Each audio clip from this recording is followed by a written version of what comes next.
L'évaluation. C'est un dossier délicat, un sujet sensible, un propos épineux, un concept controversé, un enjeu qui chatouille, une boîte de Pandore, comment dire?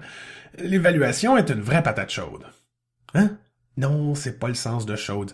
Mais de toute façon, qui serait réchauffé par pareille patate? Ah, ben oui, j'imagine. Bon, passons. Ah oui, évidemment, ça c'est de la patate et elle est frite, donc probablement chaude. Mais c'est toujours pas ce qu'on entend par une patate chaude.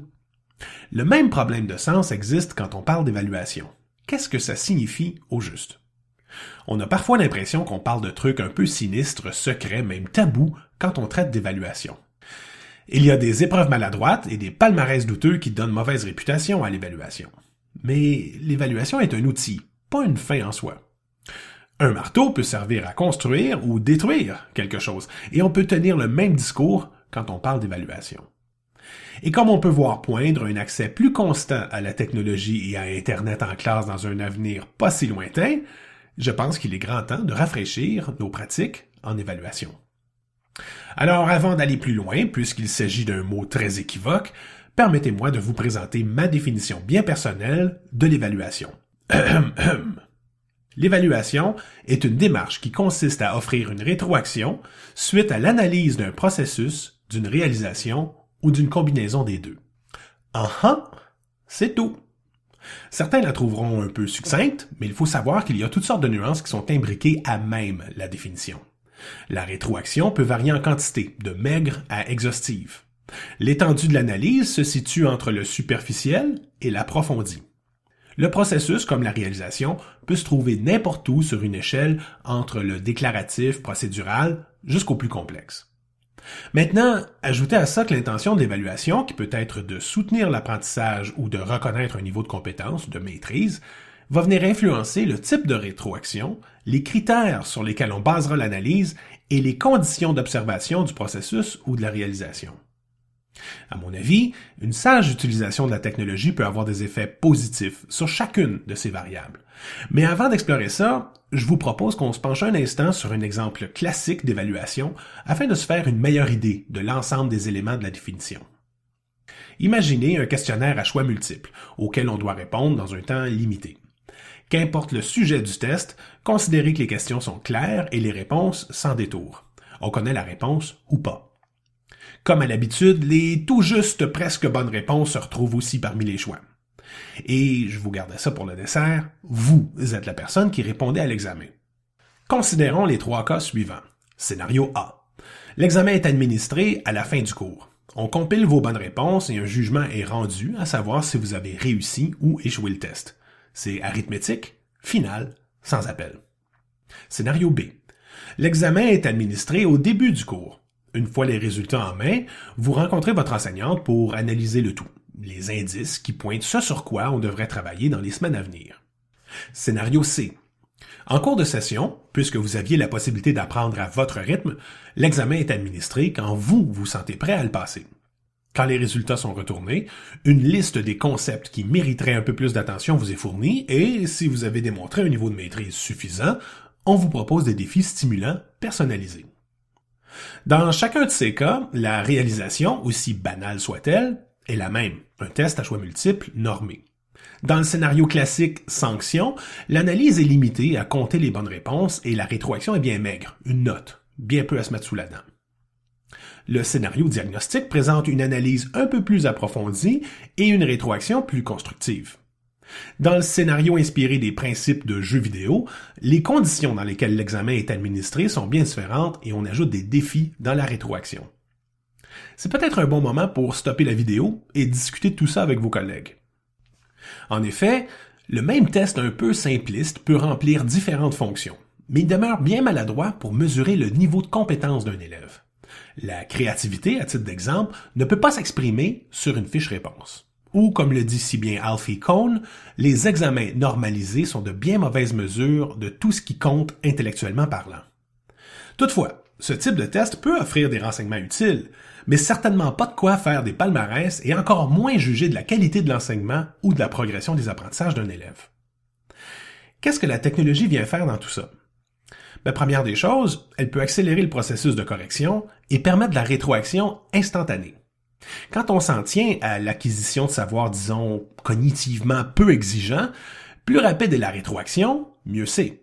Rien de révolutionnaire, plutôt banal même, mais rien de dommageable dans la mesure où on ne se sert pas de ce genre de test pour établir une note finale. Le problème en fait est que, de ce que j'ai pu voir au fil des ans, c'est essentiellement à ce niveau-là que s'est limitée l'intégration des technologies en évaluation. Et si l'analyse était faite en partie grâce à la technologie? Si les questions sont identifiées correctement dans une base de données, toutes sortes de corrélations sont possibles et elles permettraient d'identifier les éléments qui ont besoin de révision. D'autres données pourraient être colligées comme le temps que vous prenez pour répondre à une question ou si vous avez demandé un rappel de notions antérieures ou des indices. Ces renseignements-là permettraient d'enrichir et d'accélérer l'analyse en plus d'offrir une rétroaction plus précise comme des leçons vidéo personnalisées selon vos besoins. En programmant quelques éléments aléatoires, on peut facilement créer une quasi-infinité de versions du test, ce qui permet de vous y mesurer aussi souvent que vous le voulez. Vous connaissez peut-être déjà des applis ou des sites Internet qui mettent en pratique toutes ces idées-là. Mais je vais vous confier un secret. Bien que toutes ces possibilités semblent novatrices et motivantes, je crois qu'il s'agit somme toute de l'utilisation d'un outil flambant neuf pour faire la même vieille école. J'ai entendu Gervais Sirois dire ceci il y a environ 15 ans et ça semble malheureusement encore vrai. En éducation, on a tendance à accorder de l'importance à ce qui est facilement mesurable plutôt que de trouver comment mesurer facilement ce qui est réellement important. Pourquoi tant de gens font-ils si confiance aux tests de connaissances?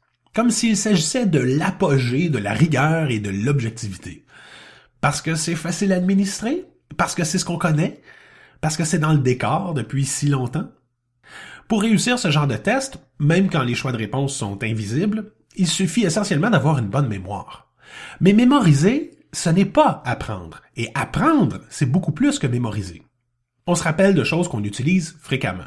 Exception faite des mots de passe, la plupart d'entre nous avons rarement besoin de mémoriser de l'information avant qu'elle ne nous soit utile. Alors, au lieu d'utiliser la technologie pour tester la mémoire des élèves, je crois qu'il est temps de tirer profit de la technologie pour changer fondamentalement nos pratiques évaluatives. Pourquoi pas permettre aux élèves d'utiliser leur technologie et d'accéder à Internet pendant l'examen? Il me semble que ça nous aiderait à éliminer le type de questions trichables, googlables, téléphone intelligentable. Évidemment, on pourrait encore poser des questions de bas niveau taxonomique, mais au lieu de vérifier la mémoire de l'élève, on se trouverait à évaluer son efficience à dénicher de l'information de sources crédibles. Mais le réel avantage d'un examen à ordi ouvert et connecté se situe bien au-delà de ça. Ceci nous forcerait à trouver des moyens plus astucieux de mesurer ce qui compte vraiment. Les stratégies de résolution de problèmes, la créativité, le sens critique, la coopération, la prise de risque, la communication et autres choses qu'on n'a pas l'habitude de mesurer. Dans ce nouveau contexte, les vieilles questions d'examen deviennent triviales, seulement utiles si on se prépare à jouer dans un jeu questionnaire à la télé. Un examen à ordi ouvert et connecté signifie qu'on se concentre sur ce que l'élève peut accomplir avec toutes les ressources auxquelles on a normalement tous accès à tout moment.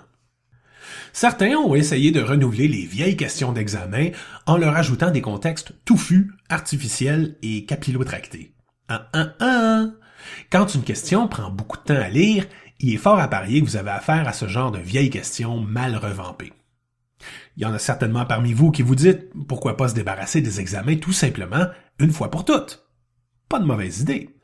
Je suis pas reconnu pour être un défenseur des petits pas, mais je suis porté à croire que ce serait une trop grande enjambée pour un grand nombre de personnes, incluant bien des parents, du personnel scolaire, des fonctionnaires et des politiciens.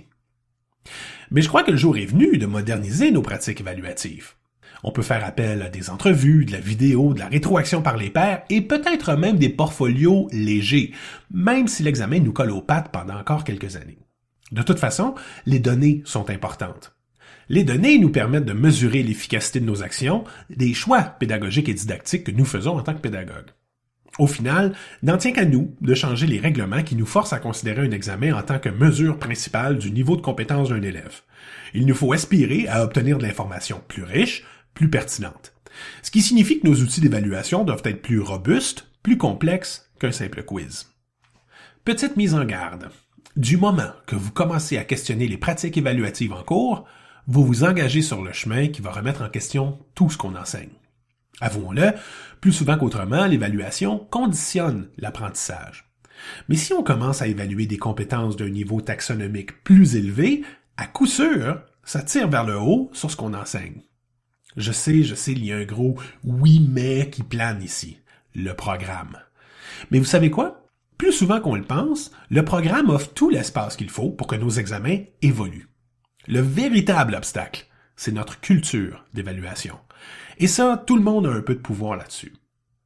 On ne relève pas la barre en obtenant des meilleurs résultats aux épreuves simplistes. Il faut plutôt mettre de côté certaines vieilles pratiques et développer des outils d'évaluation plus fins qui mesurent ce qui vaut la peine d'être mesuré. Et ça implique des processus et des réalisations plus complexes, une analyse plus approfondie et une rétroaction plus constructive.